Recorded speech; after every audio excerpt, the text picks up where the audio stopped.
course is organized by Creole Heartbeat. The 6-week course is set for September 16th to October 23rd. Creole Heartbeat and Ambassador Leroy Prince Wadix Charles present Creole for Business, an initiative designed to bridge culture and commerce by improving businesses, professionals, and individuals to use Creole as a tool for growth, connection, and trade across the region. As part of this groundbreaking program, we are launching Pillar 1, a 6-week introduction to Creole language course. This runs from September 16th to October 23rd, 2025, every Tuesday and Thursday from 5:30 p.m. to 6:30 p.m. Classes will be held at the Alias Francis de la Dominique on Emsol Road, and for your convenience, you can also join us online via Zoom. This investment is only 300 EC for the full 6 weeks. But don't wait too long. The registration deadline is Thursday, September 11th, 2025. This is your opportunity to strengthen your cultural roots, sharpen your communication skills, and bring Creole into your everyday and business life. Whether in person or online, this course is for you. To register, simply visit creolehandmade.com/Creole for Business or call or WhatsApp numbers 616-3457 or 317-0395, or you could email us at creolehandmade@gmail.com. Join the movement. Sign up today. Let's elevate our culture and amplify Creole. And that was a coordinator of a Creole Heartbeat, Ambassador Leroy Wadix Charles. A delegation from Discover Dominica Authority has embarked on a promotional campaign in St. Martin. The campaign, which began today and will end on September 6, highlights Dominica's tourism offerings and the World Creole Music Festival. Communications and Public Relations Specialist at Discover Dominica Authority's Monel Alexis. From September 2nd to the 6th, the Discover Dominica Authority will be in St. Martin, showcasing Dominica's unique tourism experiences and building momentum for the 25th edition of the World Creole Music Festival, taking place October 24th to the 26th. The delegation, myself, Monel Alexis, Public Relations and Communication Specialist, together with Makira George, Marketing Executive for the Caribbean, will engage media, partners, and the wider community. Key highlights include a press conference on Wednesday, September 3rd at Infinity Restaurant, Dominica Night on Friday, September 5th at TJ Cassava Coalpot, featuring live performances by WCMF artists and interactive media sessions. All events will be broadcast live on Dominica Festival's Facebook page and carried by select media outlets in St. Martin. And that was a Communications and Public Relations Specialist at Discover Dominica Authority, Monel Alexis. Dominicans are being advised of potential temporary water disruptions due to major infrastructure projects being undertaken by DOWASCO. Public Relations Officer of DOWASCO, Kimani Saja, emphasizes that these projects are part of the company's ongoing commitment to providing more reliable and resilient water services to all communities. The Dominica Water and Sewage Company Limited, DOWASCO, is currently executing several major infrastructure projects designed to upgrade and strengthen the island's water supply systems as part of our ongoing commitment to delivering more reliable and resilient water service to all communities. Among the most significant of these is the Water Sector Strategic Development Project, or the WSSDP, which is actively underway in Calibishi, Castle Bruce, Monjon, Grand Fort, Riviere Syric, and the West Coast Water Supply System, and that's to include Salisbury, Coolibistry, and Monrachet. These projects involve extensive infrastructure work, which, while necessary for long-term improvements, will result in intermittent and at times prolonged interruptions in water supply to affected areas. We recognize the inconvenience this may cause and assure our valued customers that our teams are working diligently to minimize service disruptions. Meantime, DOWASCO's PRO says the company will implement several measures to reduce the impact of water disruptions on communities. In areas most severely affected, DOWASCO will deploy water trucks to provide temporary relief, ensuring that residents continue to have access to water during critical phases of the works. Now, in addition to the WSSDP, there are other national development projects which are also affecting water distribution in various parts of the island. We have the Airport Development Project, which impacts the Crapo Hall water system and contributes temporarily to outages in communities like Wesley, Margot, and the Kalinago territory. We also have the Lubia to Grand Bay Road Rehabilitation Project, which results from time to time in pipeline damage and has necessitated pipeline relocations along the route. And so as a result of that, customers in Forbawon, Lubia, Citronaire, Point Michel, Soufriere, Scotshead, Pishley, Grand Bay, Tetmon, and surrounding areas will be affected. And that was a PRO of the Wasco Kimani Seja. The Ministry of Health has unveiled a number of activities for the observance of Caribbean Wellness Month this month. Roseau District Medical Officer Dr. Vilma Luis says these activities will benefit all individuals across the country. So we have a list of activities that we are excited about bringing across the 7 health districts, from Grand Bay, La Plaine, Roseau, Portsmouth, St. Joseph, Margot, and Cassibruce. We stemming from small all the way to the elderly. So we have cardio jams. We have different dates for different activities. We have cardio jams planned for every district has a cardio jam. We have different clinics, and for these clinics, we are going out and wide. We are doing different cancer screenings. We have prostate cancer screenings. We have breast cancer screenings. So you can go to your health center and find out from your nurses when they have what clinics. We have adolescent clinics. We are not leaving anybody out. We have programs for the mentally ill persons in the communities where we'll do mental health checks. We'll check on those mentally challenged persons in the communities. And that was Roseau District Medical Officer Dr. Vilma Luis. Dr. Luis was a guest on the Disaster and Me radio program of the Office of Disaster Management. A masterpiece production of the late Dr. Alwyn Bully is to return on stage for the Independence Celebration. The 50th anniversary of Streak is being organized by the Alwyn Bully Foundation, Inc. In 1975, the late Dr. Alwyn Bully at the People's Action Theatre captured the attention of theatre lovers in Dominica and the rest of the Caribbean with a masterpiece production, Streak. In observance of the Golden Jubilee of Streak, the Alwyn Bully Foundation, Inc. and La Cour des Arts de la Dominique, Inc. present the 50th anniversary production of Streak, featuring a cast of youth and experience on Saturday 1st and Sunday 2nd November 2025. Save the date.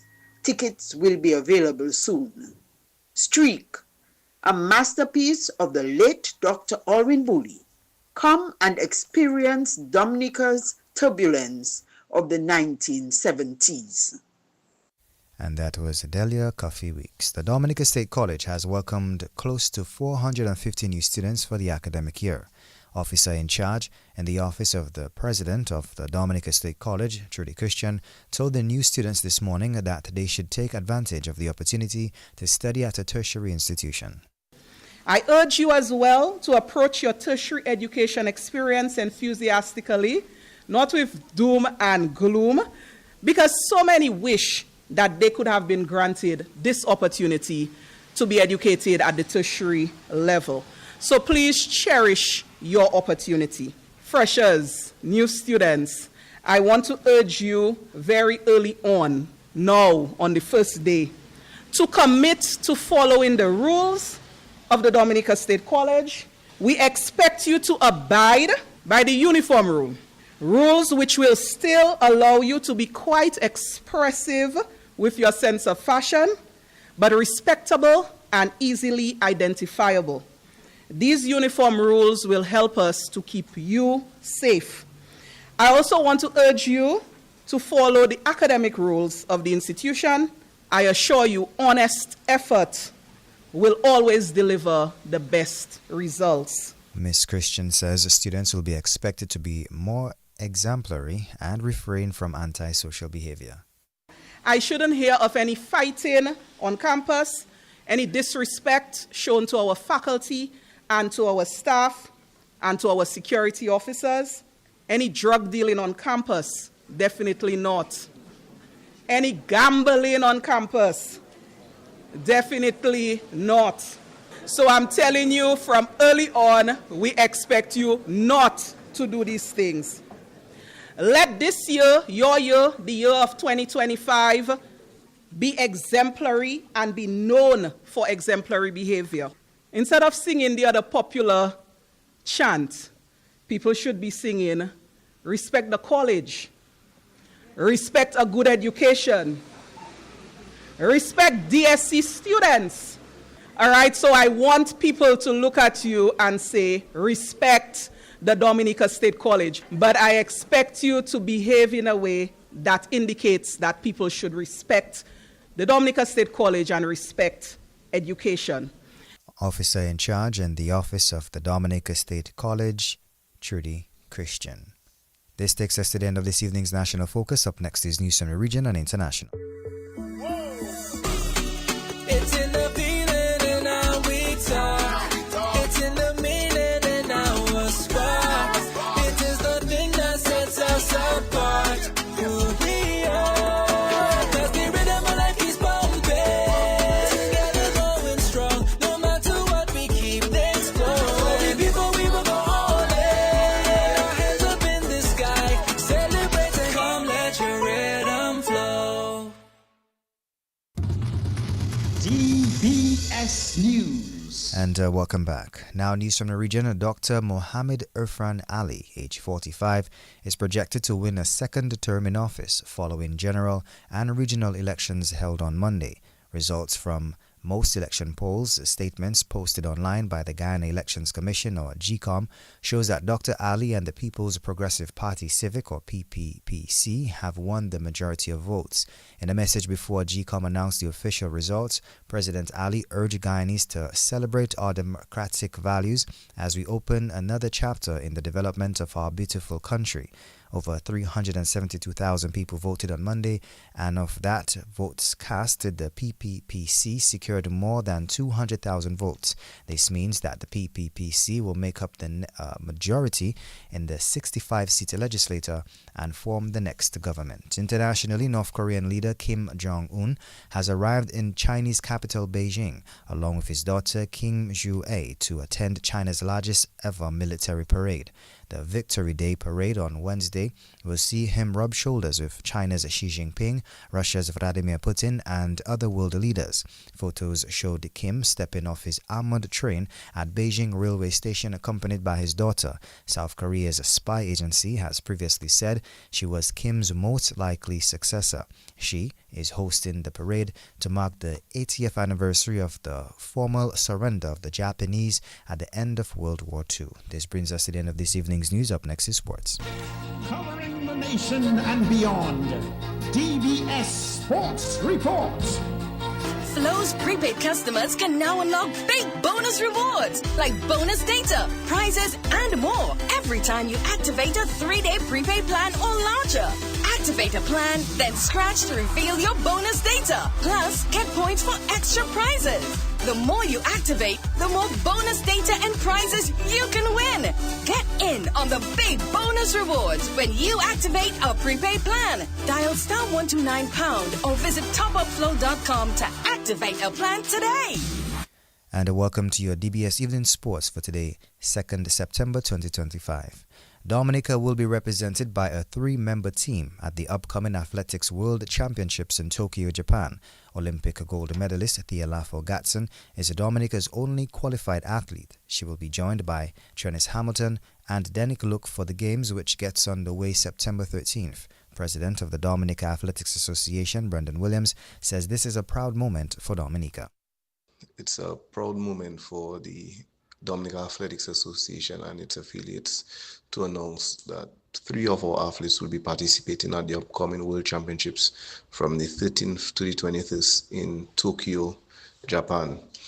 We are set to see Thea Lafon-Gatson compete in the women's triple jump, Denick Luke compete in his new event, the 400-meter hurdles, and Trennis Hamilton to compete in the women's shot put. Ms. Stella Forgatson qualified by way of qualification standards and also by way of world rankings, whereas Mr. Denny Luke qualified by way of universality placement in his event, and Ms. Trennis Hamilton was invited by World Athletics to participate in the event.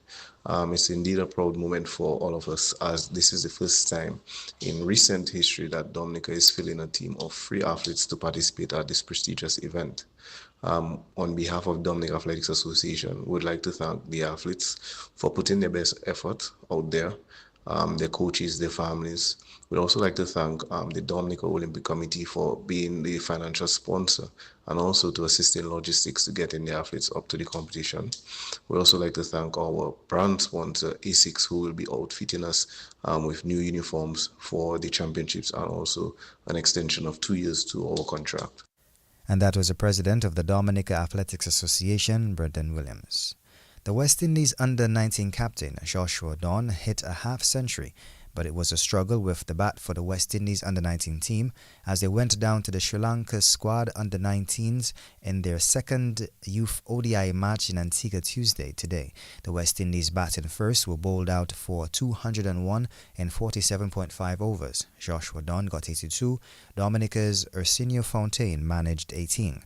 The Windies bowlers almost managed to win the game for the West Indies, but Sri Lanka held their nerve to pull off the narrow 1-wicket win. Sri Lanka got 204 for 9 to win by 1 wicket.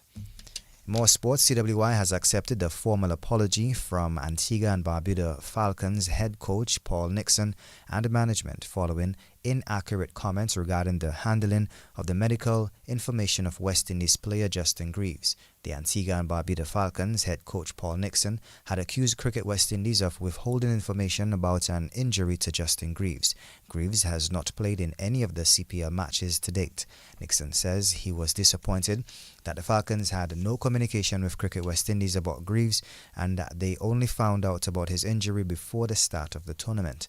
Meantime, CWI says they did provide the relevant medical documentation to the Leeward Islands franchise, where Greaves is contracted, as well as to the Antigua and Barbuda Falcons medical staff. CWI also said in their statement that prior to the start of any tournament, players are required to be assessed by the medical staff of their respective franchises. Greaves joined the Falcons on August 13th, but there was no assessment conducted by the Falcons medical staff. More sports, Aiden Makram got a half-century and Keshav Maharaj had a 4-wicket haul as South Africa pounded England to take a 1-0 lead in their ODI series on Tuesday today. England were bundled out for just 131 batting first. Jamie Smith got 54, Keshav Maharaj picked up 4 for 22, and Wian Mulder 3 for 53. South African in reply got 137 for 3 in 20.5 overs. Makram hit 86, Ryan Reckleton 31. South Africa won by 7 wickets. The second ODI will take place on Thursday. More sports, Tarish United FC are seeking answers from the Dominica Football Association on the details of the club's suspension and the ruling from the DFA's disciplinary committee. In early July, Tarish United were charged with wrongdoing as it relates to their participation in the DFA's Under-15 Football League. The club was accused of falsifying and altering official identification documents and registering ineligible players for the Under-15 tournament. After a few weeks of investigations, the DFA in mid-August took a decision to suspend the Tarish United FC club not only from the Under-15 competition, but from all other football activities organized by the Dominica Football Association, pending a hearing from the disciplinary committee. The disciplinary committee was scheduled to meet on August 15th. Club president James Javier says the club is yet to receive any communications from the DFA. So, Gavin, we met with the committee on the 15th of August, but the club was unable to defend itself due to the fact that we only found out who the players were about an hour or 2 hours before the meeting, because the club made a request to find out which players it is that they were investigating and which players it is that they have found wanting. So for that reason, the club made a request to the committee that we are unable to defend ourselves and our players because we didn't know which players were allegedly found overage or. So the committee, we asked the committee to give us some more time, which the committee did accept our request, and they moved the meeting 5 days further, which was on the 20th of August. On that day, we met with the committee and we presented our report. That is the club's report. That's on the 20th of August. We have presented that, and since then, we haven't received a message, we haven't received a call, no form of communication from the DFA. Gavin, and if you check from the date, it's almost 3 months now that the situation has been going on. And that was club president James Javier. DBS Sports reached out to the Dominica Football Association, but were told that the matter is a very serious one which could have further reaching implications and that it is still being investigated. DBS Sports will continue to follow this story and bring updates as soon as they become available. Head coach of the Do It Center Mighty Avengers, Karim Regis, is optimistic that the club can take the next step and secure promotion to the DFA Premier League. The Mighty Avengers made it to the semi-finals of the Division 1 last season, and they are among the top clubs again in this year's competition. They are currently second in their zone. Regis says the club took a lot of lessons from last year's showing and are hoping the experience will guide them through this year's run to the Premier League. Well, we have a young team, and even myself as a young coach, a lot of the guys had never been in that position before. A lot of the guys, when I took over about 3 years ago, a lot of the guys were just starting to play full competition 11-11 football. So everything for them from that point to now is new. So the semi-finals was a new experience for them. It was a new set of pressure. It was a new set of circumstances. So after having experienced that, a lot of the guys that ignited a fire in them, and they want to make it all the way to the promised land because, we want that respect as a team. So for a lot of those guys, making it to the semi-finals isn't the problem. Getting past the semi-finals isn't the problem. And as far as we're concerned, we're just taking it one game at a time till we get to that final stage. And then when we reach the final stage, the onus is on me now as the coach to prepare my team properly. The players want it, I have to want it, and I have to will them to it. And that was head coach of the Do It Center Mighty Avengers, Karim Regis. Governor of the Eastern Caribbean Central Bank, Timothy Antwine, says the challenges faced during the 5th ECCB International Netball Series has highlighted the need for Grenada to improve on the sporting facilities. The tournament was marred by rain. Speaking at the closing ceremony of the tournament, Antwine says there is need for investment in sporting facilities across the Caribbean. Thank you to everyone who's contributed to making these games a success. I want to thank everyone, players, officials, all those who supported. And I'm especially grateful tonight for your work over the last week, given the challenges we face in terms of the weather. I know it was tough on the players, tough on the officials, and all those associated with executing these games. Players, I know you're tired. You didn't have enough time for recovery. I get that. And still, you persevered. Give them a lusty round of applause. Having said that, the challenges of the past week invites us to consider how we must go forward. And I will join my voice with those who say Grenada needs an indoor facility. Grenada needs that not just for netball, but for basketball, volleyball, tennis, and what have you. And that was Governor of the Eastern Caribbean Central Bank, Timothy Antwine. The 5th ECCB International Netball Series was won by St. Vincent. Dominica managed just 2 wins out of the 8 matches in the tournament. Goal